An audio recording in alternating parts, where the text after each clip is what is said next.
성인이 된 이후로 핑크를 처음 입어봅니다.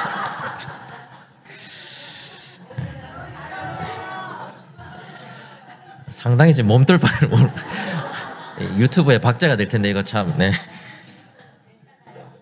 걱정이 앞섭니다.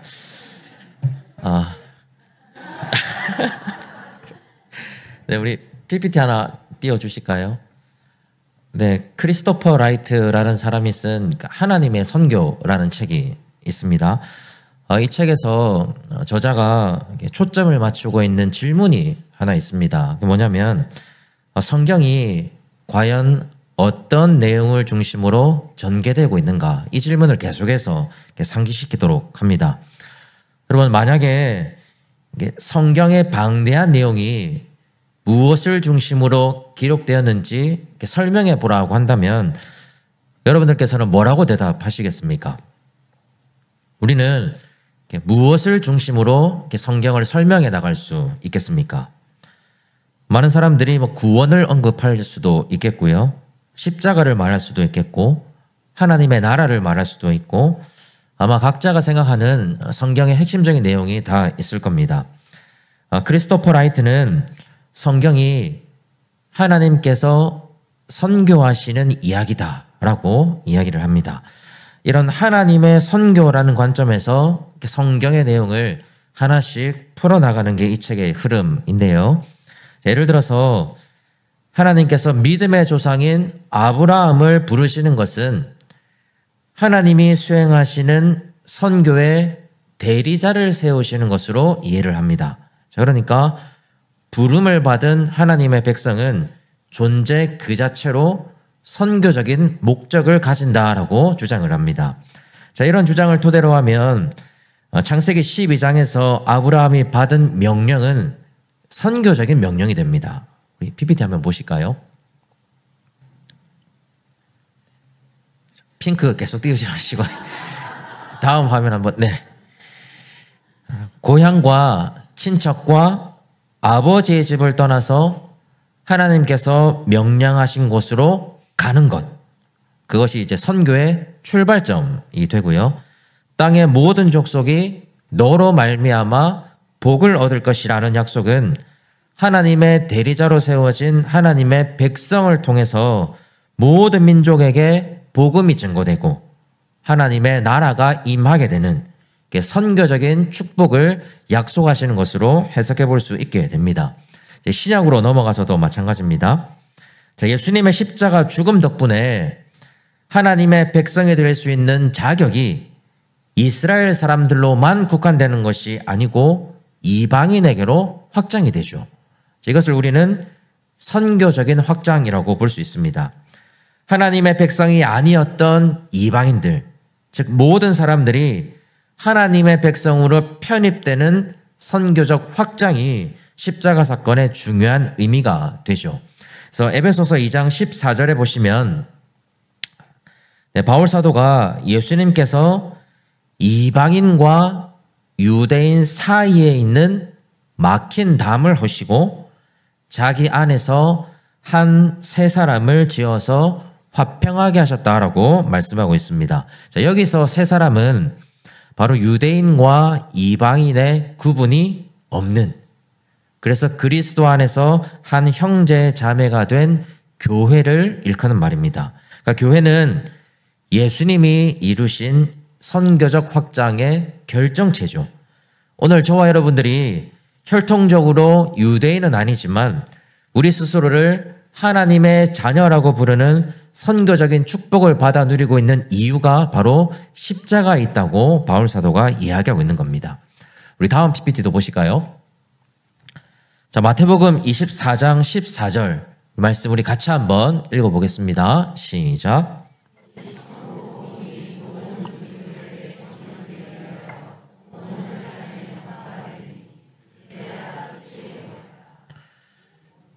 여러분, 우리 선교적인 관점에서 보면 우리 주님은 언제 다시 오실까요?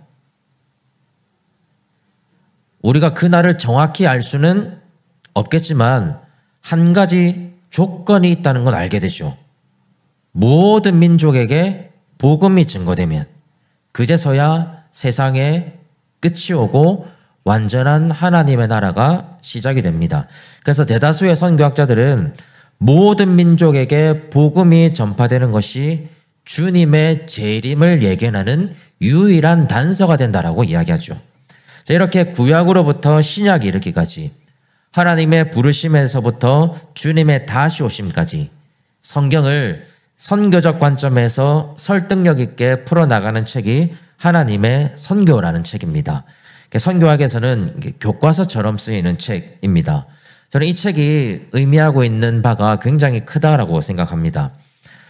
단순히 선교가 중요하다, 선교사님을 후원해야 된다, 이런 맥락이 아니라 하나님 자체가 선교하는 분이시고 우리는 그 선교의 대리자로 부름을 받았다라고 하는 선교적인 인식이 정말로 중요합니다. 이런 선교적인 인식이 교회와 성도 각 개인의 마음속에 든든하게 자리하고 있어야 비로소 우리는 선교적인 삶을 살아갈 수 있기 때문에 그렇습니다. 여러분, 선교적인 삶을 살아간다는 게 어떤 의미이겠습니까? 다 우리 선교사로 가야 한다는 뜻일까요? 선교연금도 많이 해야 되고 단기 선교도 있으면 따라가야 되고 선교사님이 오시면 식사도 대접해야 되고, 여러분 그걸 말하는 것일까요? 여러분, 선교적인 삶이란 오늘 말씀 7절이 선포하고 있는 것처럼 땅의 모든 끝이 하나님을 경외하게 되는 하나님의 꿈을 함께 품고, 여러분 그 관점으로 나에게 주어진 삶을 살아가는 겁니다. 굳이 선교를 가지 않아도 내가 발을 딛고 있는 이 세상에서, 내가 몸담고 있는 이 교회에서, 내가 속해 있는 가정과 직장과 모든 영역에서 하나님이 경외함을 받으시도록 우리의 삶을 운영해 나갈 때 우리는 선교적인 삶을 살아간다라고 이야기할 수 있게 되는 것이죠. 그럼 제가 오늘이 이제 선교 구제위원회 헌신 예배이고 선교지 방문팀 파송 예배로 드리면서 선교 자체가 아니라 오히려 우리의 삶을 지금 강조하고 있는 이유가 뭐냐면, 선교는 일부 사람들에게 주어진 특권이나 임무가 아니기 때문에 그렇습니다. 여러분, 선교는 하나님의 부름을 받은 모든 사람들이 실제로 살아가는 삶의 방식이어야 합니다. 다르게 표현하면 하나님의 백성으로 부름을 받은 모든 사람들은 이 세상으로 보냄을 받은 선교사로 살아가는 것이죠. 예를 한번 들어볼까요? 우리는 복음을 증거하면서 살아가야 합니다. 우리 지난주에 새생명 전도 축제를 했습니다. 우리가 하루 이렇게 날짜를 정해서 전도 축제를 진행했지만 우리에게는 사실 매주 주일이 전도 축제여야 되겠죠. 이 땅에 선교사로 파송을 받은 우리에게 복음 전파는 옵션이 아니라 삶의 목적이어야 합니다. 자, 포기하고 내려놓는 것, 선교사님들만 하는 것이 아니라 우리도 그런 삶을 살아가야 합니다.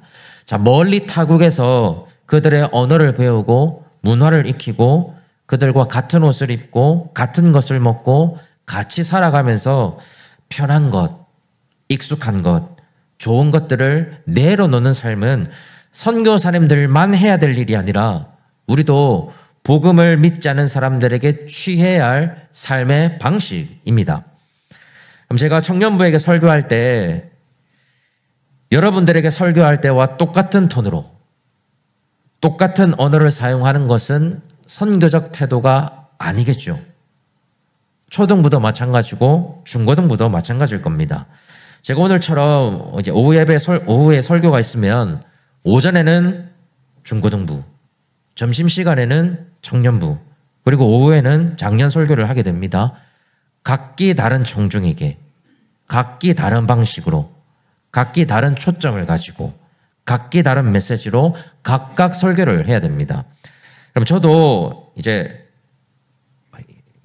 담임 목사님 계시는데 제가 주름 잡기는 좀 그렇지만 저도 이제 목사 안수받은 지 꽤 됐기 때문에 저도 편하게 할 수 있습니다.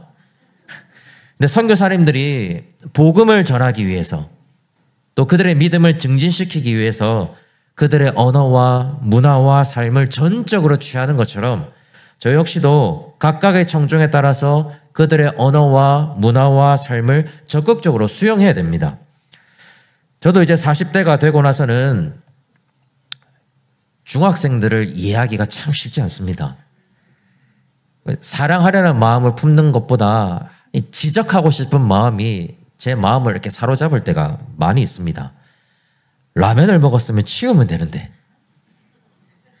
에어컨을 틀었으면 끄면 되는데, 문을 열었으면 닫으면 되는데, 예배 시간 다 끝날 때쯤에 오고 제가 옆에 있어도 욕을 계속하고 뭐 어떻게 하겠습니까, 여러분? 그래서 여러분, 저에게 있어서 뭐 청년부나 중고등부는 사실은 저의 선교지라고 생각하고 있습니다. 그러니까 제 나름대로 선교적 삶을 살아가야 하는 저의 땅의 끝, 그게 이제 교육부서가 되겠죠. 그렇게 해서라도 제가 담당하는 청년들과 중고등부들에게 믿음이 생겨날 수 있다면, 그들에게 하나님을 경외하는 마음이 생겨날 수 있다면 사실은 아무런 문제가 되지 않을 수 있는 것이죠. 그것뿐이겠습니까? 우리는 보냄을 받은 선교사로서 이 세상 가운데 정의롭게 살아가야 하고, 겸손하게 살아가야 하고, 이웃을 사랑해야 하고, 하나님께서 말씀하신 거룩한 삶을 살아가서 우리를 통해서 하나님의 이름이 전파되고 하나님이 영광을 받으시고 하나님이 경외함을 받으시도록 노력해야 합니다. 그래서 목회자이든 직분자이든 평신도이든 각자에게 주어진 삶의 현장에서 하나님의 이름이 경외함을 받도록 부단히 노력하는 삶의 태도, 그것이 사실은 우리에게 주어진 사명이 된다라고 할 수 있는 겁니다. 자, 이렇게 선교적인 삶이 우리의 사명이 될 때 우리가 후원하고 지원해야 할 선교지를 사실은 훨씬 더 깊은 마음으로 품을 수 있게 됩니다. 그럼 실제로 외국에 나가 있는 선교사님들하고 지금 여기에 머물고 있는 우리들이 서로 다른 삶을 살아가는 것이 결코 아닙니다. 지역은 다르지만, 환경과 문화는 다르지만 같은 삶을 우리는 살아가고 있다는 걸 깨달아야 하겠죠. 그럼 그래야 선교사님이나 우리나 같은 목표를 꿈꾸고 같은 방향을 향해서 달려나갈 수 있게 되는 겁니다.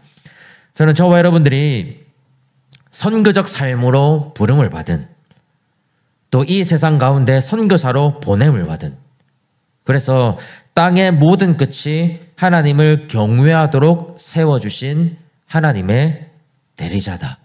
이 사실을 꼭 잊지 않고 살아가시면 좋겠습니다. 그럼 그럴 때 선교지를 위해서 기도하고 선교사님을 후원해 나가는 것은 특별한 사람들을 돕는 것이 아니고요, 나와 같은 부르심을 받고 나와 같은 목표를 향해서 달려나가고 있는 내 형제 자매를 돕는 일이 됩니다. 이 마음이 있어야 우리가 더 진심 어린 마음으로 선교를 위해서 기도하고 후원할 수 있게 되는 것이죠.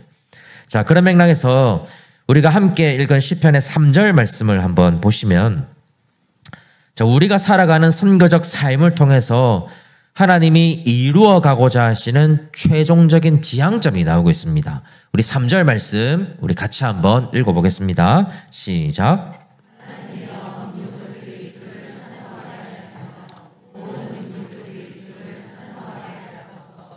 아멘. 자, 존 파이퍼라는 학자는 방금 이 구절을 두고 하나님께서 염두에 두고 계신 최종적인 선교의 지향점은 모든 민족들이 하나님을 즐거워하고 예배하는 것에 있다라고 해석을 합니다. 하나님을 모르던 사람들이 하나님을 알게 되고, 하나님을 예배하지 않았던 사람들이 하나님을 예배하게 되고, 하나님을 찾지 않았던 사람들이 하나님 앞에 기도하게 되고, 우상을 노래하던 이들이 하나님을 노래하게 되고, 그래서 교회가 없던 곳에 교회가 세워지고 세상의 나라가 하나님의 나라로 변화되고 확장되어 가는 것이 곧 하나님이 꿈꾸시는 최종 목표라는 점입니다.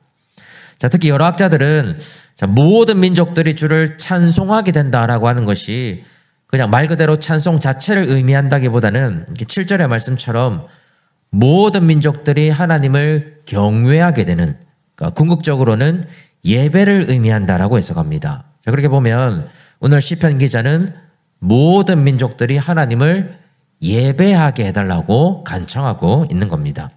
자, 물론 여기서 말하는 이 예배는 지금 우리가 드리고 있는 이런 어떤 종교적인 제의적인 절차를 말하는 것은 아닙니다. 그것보다는 하나님을 인정하는 겁니다. 하나님을 우리의 창조주이자 우리를 인도하시는 선한 목자로 인정하고 예수님을 보내셔서 우리를 구원하신 하나님의 놀라우신 은혜에 감사를 하고 그분께 영광을 높여드리고 성령 안에서 우리를 통치하시는 그분의 다스림과 말씀에 온전히 순종하겠노라고 결단하는, 그래서 잠언 3장에서 말씀하시는 것처럼 범사에 하나님을 인정하는 것을 우리는 하나님을 예배한다라고 표현할 수 있을 겁니다. 하나님께서 당신의 백성에게 더 넓게는 모든 열방과 민족 가운데서 이루어 가고자 하시는 것이 바로 이런 예배에 있다는 점입니다. 모든 사람들이 하나님을 인정하고 그분을 경배하고 그분에게 순종하고 그분이 살아가라고 하신 삶을 실제로 살아가서 이 땅이 하나님을 예배하는 하나님의 나라가 되는 것, 그것이 하나님의 지향점이고 곧 우리의 사명이어야 한다는 점입니다. 이제 일주일이 지나면 저희 청년부가 남아프리카 공화국으로 단기 선교를 떠나게 됩니다. 제가 단기 선교를 준비하면서 품고 있는 기도 제목 중에 하나는, 그럼 저희가 가서 사실 뭐 그렇게 대단한 일을 할 수 있겠습니까? 그저 할 수 있는 범위 내에서 우리가 해야 할 일들을 통해서 지구 반대편에 살고 있는 그 사람들이 하나님을 인정하고 하나님을 예배할 수 있도록 기도하고 있습니다. 다만 하나님을 예배하게 되는 그 기쁨이 그들에게나 우리 청년들에게나 동일하게 일어날 수 있기를 기도하고 기대하고 있습니다. 이 자리에 계시는 분들도 같은 마음으로 기도해 주시면 좋을 것 같습니다. 아마 여기에 계시는 분들도 내 남편이 하나님을 예배하게 되기를 기도하고 있는 분들이 분명히 계실 겁니다. 내 가족이, 내 친구가, 내가 사랑하는 사람이 하나님께로 돌아와서 내가 부르고 있는 이 찬양과 내가 드리고 있는 이 예배에 함께하기를 분명히 기도하고 계실 겁니다. 사실 그 마음이 조금만 확장되면 되겠죠. 나하고 상관이 없어 보이지만 너무나도 멀리 떨어져 있어서 평생 동안 한번 가볼까 말까 한 곳이지만 피부도 다르고 생각도 다르고 생김새도 다르고 문화도 다르고 모든 것이 다르지만 모든 사람들이 구원에 이르기를 원하시는 하나님의 마음을 함께 품고 청년부가 가게 될 남아공 땅에도 하나님을 인정하고 고백하고 의지하고 순종하게 되는, 하나님을 전심으로 예배하게 되는 일이 우리 청년부를 통해서 일어나게 해달라고 우리 함께 기도해 주시면 감사하겠습니다. 또 우리가 섬기고 있는 많은 지역과 선교사님들이 있죠. 베트남에서 선교하고 계시는 우리 한상현 선교사님, 캄보디아에서 사역하시는 노진태 선교사님, 케냐에서 사역하시는 정동철 선교사님, 코소보에서 사역하시는 김동훈 선교사님, 북한 접경 지역에서 선교하시는 정명동 선교사님, 튀르키예에서 사역하시는 곽성 선교사님까지 우리가 섬기고 돕는 모든 지역에서 하나님을 찬송하고 예배하는 일이 일어나게 해달라고, 땅의 모든 끝이 하나님을 경외하는 하나님의 꿈을 실현시켜달라고, 그 일에 우리를 사용해달라고 함께 기도해 주시기를 바랍니다. 자, 이렇게 우리가 품고 있는 지역과 선교사님들을 위해서 함께 기도하는 것 역시도 우리가 추구해야 할 선교적인 삶, 선교적인 기도의 중요한 부분이 될 것입니다. 우리 마지막으로 우리가 좀 주목해 봐야 할 부분이 1절과 7절인데요. 1절과 7절 여러분 잘 한번 보십시오. 하나님은 누구에게 은혜와 복을 주시고 그의 얼굴빛을 비춰주신다라고 말씀하고 계십니까?